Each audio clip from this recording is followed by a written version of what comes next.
Who is the biggest dynasty buy for the Detroit Lions, and is there value to be had in this offense? All that and more in this episode of the Locked On Dynasty Football Podcast. You are Locked On Dynasty Football, part of the Locked On Podcast Network. Here are your hosts, Mosher and Kate Magdziuk. Welcome into the Locked On Dynasty Football Podcast, everybody. I am Kate Magdziuk. You could follow me on Twitter at FFBallBlast. And as always, I'm joined by my co-host, Mosher. You could follow him on Twitter at Marcus_Mosher. Of course, give the show a follow, hit that subscribe button so you never miss a show. We're continuing on with our awesome team previews, Dynasty buys and sells. Everything in between. We are breaking down every single NFL team, and we're gonna have your dynasty rosters better off for it. Today, Marcus, we're gonna be talking about one of my favorite scrappy teams in the NFC. I'm really feeling the Detroit Lions, but I'm gonna be honest, Marcus, I struggled a little bit to identify my buys and sells. So I'm going to need your help navigating this offense because while I think there's a lot of things to like about this team, about the overall situation, the overall direction they're going in, I think that it's kind of we don't know. Yeah, it is tough. But I do have a couple of players that I really like and that I'm trying to buy right now. And let's just kind of go ahead and get right into it. For me, my dynasty buy is Jared Goff.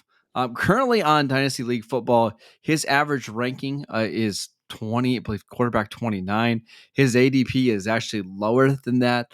There's just not a lot of people that are excited about Jared Goff. And listen, I get it. I understand he's not the sexiest quarterback out there. But I do think that, plenty of people think he's got some sex appeal. I mean, he's got the smooth hair. Okay. He's got the smile. He's a very good looking quarterback. I will say that. No, but I just don't think they believe he is a guy that will do a lot for you. But here's what it comes down for me. I thought he looked better in the second half of the season, and he played better the more he got comfortable. And it was a change in scenery, not playing with Sean McVay. Over the last 5 games, Kate, 11 touchdowns, 2 interceptions, a passer rating of 107, yards per attempt, and adjusted yards per attempt, both over 7. They actually won 3 of their last 5 games. He had a massive game against the Cardinals as well. He finished as quarterback 24 last year, despite missing, I believe, 4 starts due to injury or due to COVID. So I think there's a chance that he's a little bit better than that this year. They did add Jamison Williams in the draft. They did add DJ Chark. The offensive line should be really good. They should be a pretty balanced offense with DeAndre Swift. Is it all that crazy, Kate, to think he could finish as quarterback 18 this year? And the fact that you can get him as quarterback 29 means it's a big value for me. No, I think he is probably one of these perfect super flex values that you're just going to, again, leave in your quarterback slot or in your super flex spot. And he might get you like 15 points in a few weeks, but there's a good chance that you're going to have at least like maybe 5 or 6 weeks where he's putting up 25 plus. Sure. I really actually I like this pick here because I do think that, for the kind of premium that quarterbacks are at, we do tend to pivot away from guys like Jared Goff. Obviously, there's lots of uncertainty there, but looking over his last 2 seasons, 2019 and 2020, average 19 PPR points, or I say PPR, it doesn't really matter for quarterbacks, but average 19 points per game, and really just was solid. Was a QB1 in almost half of his starts at that time. I think that for the value you're getting him at, the improvement you see overall in the offense, hopefully we'll have a healthy DeAndre Swift who can fill in as another top receiving option. I think this is a really interesting dynasty buy, and I'm kind of, I don't know, I might be sending some offers today. Okay, and the batch of May ADP that we had, startup dynasty leagues, he was going after quarterbacks like Sam Howell, Jack Cohen, Skylar Thompson, Carson Strong. Carson Strong was an undrafted free agent who we don't What even know if he's team? going to make the Eagles Skylar roster. Skylar, who is that? Skylar Thompson, 7th-round pick for the Dolphins. Jared Goff is going to be the starter this year for the Lions, and there's a good chance that he's the starter next year for them as well. And he's only 27 years old. He's a former number 1 overall pick, which means he's going to get a million opportunities. Even if this doesn't work out in Detroit, you can guarantee that he's going to get another shot either in a quarterback competition or just flat out as a starter somewhere else. I don't think he's a backup quarterback in the league. I just don't think he's a top 15, top 16 quarterback. Still, there's value to be had here when it comes to Jared Goff. I think that's fair. I like that. Okay. All right, good. I'm glad that we are in agreement there. If you're in a super flex league and you just want a solid quarterback that can be like a placeholder until you get something better, go out and get Jared Goff. The trades right now that you're seeing for him are absolutely stupid. I feel like you can that's get how for nothing. NFL teams are also approaching it with Jared Goff. Like, hey, if you are just needing a quarterback to hold you over, go out Perfect. and sign Jared Goff. Like that's the perspective that dynasty managers should have on Jared Goff is probably how the Lions are looking at Jared Goff. Like he's solid enough to hold us over, and Yeah, he's good enough for your dynasty team too. and we've seen quarterbacks like that stay in the NFL a long time. I mean, one of those guys is Ryan Fitzpatrick, who just recently retired, right? I don't think there's a big difference in terms of actual ability between Goff and Fitzpatrick. And Fitzpatrick was in the league forever. Really quickly, so some trades that have currently happened on Dynasty League football for Jared Goff. These are all super flex leagues. Jared Goff for pick 304 in this year's rookie draft. Jared Goff for a 4th-round pick in 2024, a 3rd-round pick in 2024. I mean, it's at Jared Goff for Jonnu Smith in a super flex league. Jared Goff for Tyler Beatty in a 4th-round pick in 2023. He's so cheap Wow. right now, Kate. That's pretty incredible, and I will say, I think all of those are trades that I would do in about a quarter of a second. Now, what is the most you would be willing to trade for Jared Goff? Can you give us a pick, like a rookie pick in terms of Yeah, 2023, and then give us one player who maybe people are more excited about that you'd be willing to send for Jared Goff? How about yeah. that? I think if you're in a super flex league, I'm not opposed to giving up a mid-second round pick for Jared Goff, right? Because it, if you don't do that, you're going to be overdrafting guys like Malik Willis and Desmond Ritter, and you're hoping that those guys can eventually start. But uh, that's kind of the range where I at least have to think about it. But Kate, for me, like Carson Wentz, Baker Mayfield, even Ryan Tannehill, maybe a little bit. Those are all quarterbacks that I would at Wow. least have to consider taking Goff over. Yeah, and I mean, the nice thing is if you're seeking any of or see if you have any of those quarterbacks and you want to trade for Jared Goff, you should be able to get some Goff plus, and that'll be Yes. a nice surplus for you. So Uh, I'm all about that. all right, let's do our dynasty sell for the Lions. But before we do that, I want to tell you about Blue Nile. Whether you're ready to pop the question or you're celebrating a milestone moment, find jewelry as unique as her with the modern convenience of online shopping at BlueNile.com. Blue Nile has simple online tools that let you choose the diamond shape, size, and clarity, as well as setting style. Blue Nile will then handcraft a perfect engagement ring, with each ring being one of a kind. Make your moment sparkle with jewelry from BlueNile.com, and Locked On Dynasty listeners get $50 off purchases of $500 or more. This podcast exclusive includes engagement. Use promo code Locked On. Again, promo code Locked On. Plus, every order is insured, ships free, and it arrives in discreet packaging that won't give away what's inside. Shop stress-free and find your forever piece. Go to BlueNile.com today. All right, Kate, your dynasty sell. Do you have one here? I'm gonna go with a name that I think a lot of people actually like, and it's Amon-Ra St. Brown, who Mm-hmm. I mean, gosh, Marcus, if you were in on him last year and you held on to the bitter end, you were handsomely rewarded for that. In the second half of the season, as we mentioned, Jared Goff performed pretty well. Amon-Ra St. Brown was right there alongside him. 4th round pick last year, a brother of Equanimous St. Brown, who we all wanted to be a thing for just the longest time. We just loved the St. Brown family. But Yes. to close out the year, week 13 on, didn't have a single game where he had fewer than 10 targets. 2 back-to-back games, receiving yards, a touchdown in what I think 5 of 6 games to close out the year. Like, he ended the season really, really, really hot. And I've got nothing but respect for that. I wasn't the biggest fan of Amon-Ra St. Brown coming out of school. I think coming out of USC, he's got the size, but really not the athlete that you would want him to be. He's got a fine broad jump. I don't think he's overly fast. He's not got necessarily the ideal height, weight. He's just like looking at all of his measurables, not fantastic. Going back to what he did at USC, I didn't really like his hands, though we saw a lot of improvement. I think that I was impressed with his hands in his first NFL season. But throughout his college tenure, when I was watching tape, I had just some issues with the way he caught footballs. Wasn't really dominant by any stretch. But I think that this is kind of an interesting spot for Amon-Ra St.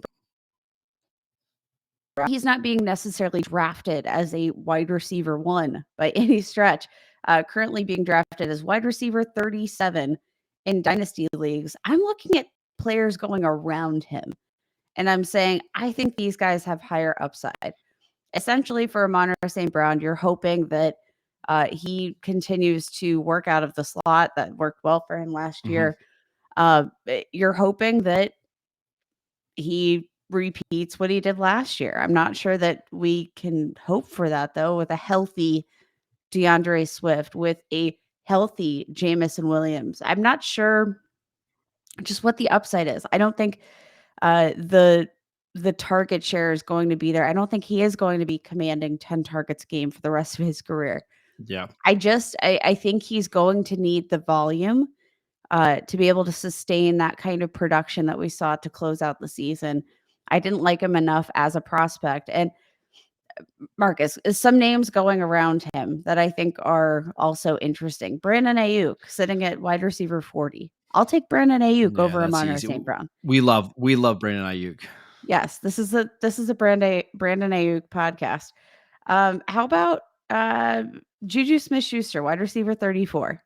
I feel more strongly about Juju than you do, but 25 years old, tied to Patrick Mahomes for at least this season, but he could earn his way to a second contract with the team if he puts up some solid numbers. I like Amon-Ra St. Brown more. Okay. All right. Sorry, I didn't mean to burst your bubble. I had to expect that. That's fine. What about Miles Sanders? He's actually is Give crossing me Sanders. positions. That's not even here. close for me. Kate, the problem is we saw like last year, over the final 6 games, he had at least 10 targets in every game. It's just not realistic.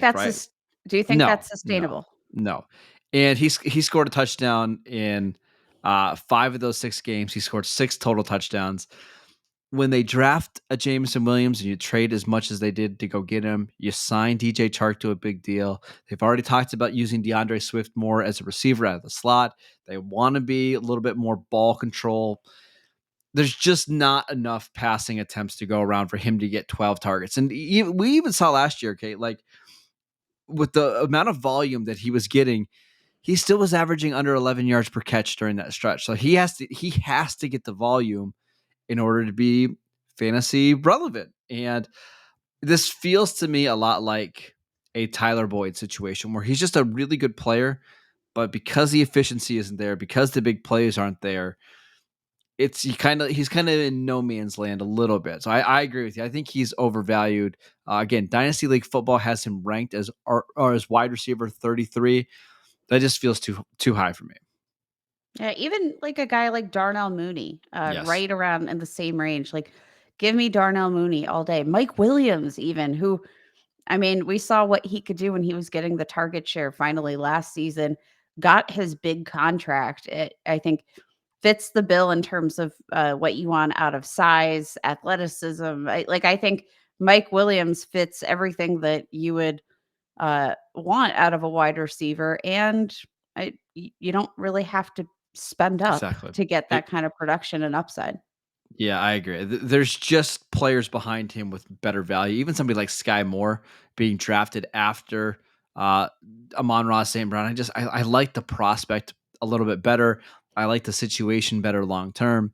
Um, he's somebody, if you can get, some people are still really excited about him. If you can get top 40 price for him and you can swap him for somebody with maybe a little bit better situation or maybe a little bit more athleticism, I think you should do that.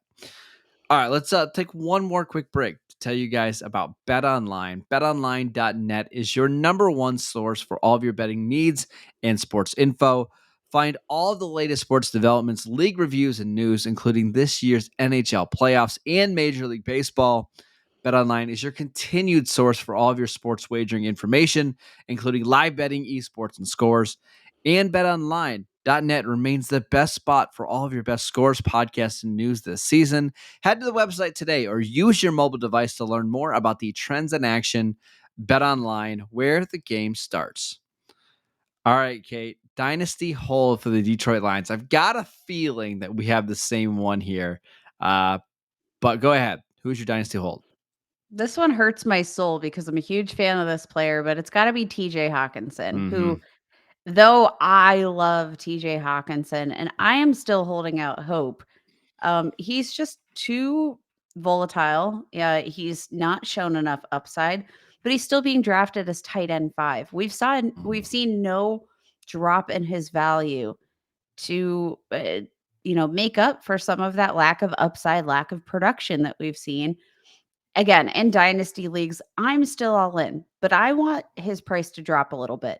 I'd like to see, and this is, my pipe dream, but I am not looking to move on from my shares because I think the upside's still there. But in terms of buying more, I think tight end 5 feels like kind of a big jump for a guy that has one game of 100 receiving yards in his entire career Marcus, he's got all the opportunity in the world. Like, there has been no wide receiver that he's really truly had to overcome. He's got the target share. He's got everything you want. It just hasn't necessarily translated. And I don't know, Marcus. I'm all in on continuing to give TJ Hawkinson some chances, but it does. It hurts. It hurts a little bit because it just hasn't been what we wanted. It hasn't been what we hoped. 6.1 targets per game. That's the 8th most among tight ends, but he's still sitting around tight end 10 and we're still paying for a tight end 5. Like, Yep. There's a couple tight ends that are being drafted behind him that I would just prefer. Um, and that includes Darren Waller, who I think is going to have a monster season. We've already seen him be a top 3 tight end. Dalton Schultz, who has outscored him in each of the last 2 seasons pretty easily. And then even your guy, Pat Fryermuth. I think we're getting so attached to the draft capital here because the Lions spent a top pick on him because and he's it's just a the good name football player. value. He is a good football player. Like, he's a really good blocker and he's a pretty reliable receiver. It's just that's not what we're necessarily looking for in fantasy. We want somebody that's going to get a lot of volume and can create big plays and is going to get the touches in the red zone. He just hasn't done that yet. Over the last 2 years, he's averaging like 46 receiving yards per game. It's fine. It's fine. It's just why are That's we not what I paying? want when I'm paying for a Correct. the tight end 5. That's Correct. my biggest issue here. Again, comes down to the price, and I can't remember who it was. I think it was Jeff Radcliffe, who I believe is with Full Time or Fade the Noise, uh, and he tweeted about like the average, age at which each position hits their stride. Tight ends, I don't think, I think the number was right around like 29 years old. So there's like, let's be clear, there's still plenty of time. We see that tight ends tend to develop a little bit later, unless you're Kyle Pitts and your predominant role is playing wide receiver one for your respective team. Mhm. We see that tight ends tend to take a bit of time. Like George Kittle, I think people tend to think he's a little bit younger because he's, not been as dominant for as Mhm. long. But George Kittle is going to be 29 when we start the next football season. Like right hitting that stride. So I don't know, maybe George Kittle tight end one this year. Who knows? But TJ Hawkinson, like he's not even 25 yet. He'll be 25 to start the season. There's plenty of time. All of the things are right. Like I think he's got the skill set, he's got the draft capital, he's got Yep. everything you need, but worried. And part of the reason why we're holding him too is because after Waller, and you can talk about Schultz and Freiermuth, it's just we don't love any of those other options. Like, I don't know about you, but like Noah Fant doesn't do a lot for me. Albert Cole Kmet, Dawson Knox. At that point, I'd rather just hold on to him because he is very talented and he is a good player and he is young, as you mentioned. So I think we're just a little bit of in a holding pattern here to see what this year looks like. I've got a feeling, Kate, we're gonna go one way or the other with him this year. Like he's not going to be tight end 5 or tight end 6 next year, right? If he has another year like he did this year, we're going to drop him way down and we're going to boost up guys like Freiermuth and Dalton Schultz and Noah Fant over them because now it would be 4 years of very mediocre production. But there's a really good chance that he breaks out as well as he becomes the number one receiver in that offense now that he's going into year 4.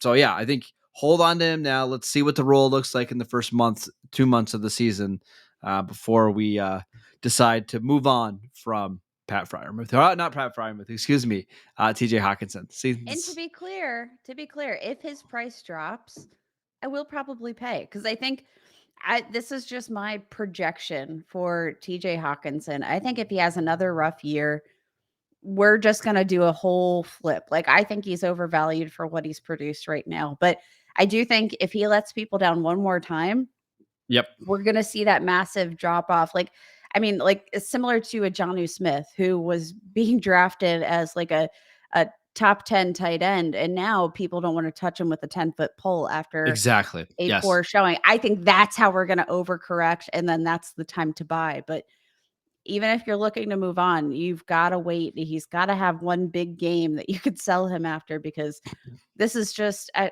don't know. It's He's a tough frustrating. one. Yes, it's very frustrating. All right. We want to thank you guys for making Locked On Dynasty your first listen of the day. Matt and Ryan will be back on Wednesday and Thursday. But we also want to tell you about the Ultimate NBA mock draft that has been out, and it's out and available on all podcast platforms. Search now for the Ultimate NBA mock draft and get over 50 insiders, the Odyssey Sports experts, the draft experts from the Locked On NBA Big Board. This 5-episode Ultimate NBA mock draft is underway. Make Ultimate NBA mock draft your second listen today, as I believe the draft is on Thursday. Big draft night in the NBA. So you can follow the show, Locked On Dynasty Football Podcast, wherever you get your podcasts. You can check out the show on YouTube. Check us out on Twitter at Locked On Dynasty. You can follow Kate at FF Ball Blast, and I'm at Marcus _Mosher. Enjoy your week. We'll see you guys next time.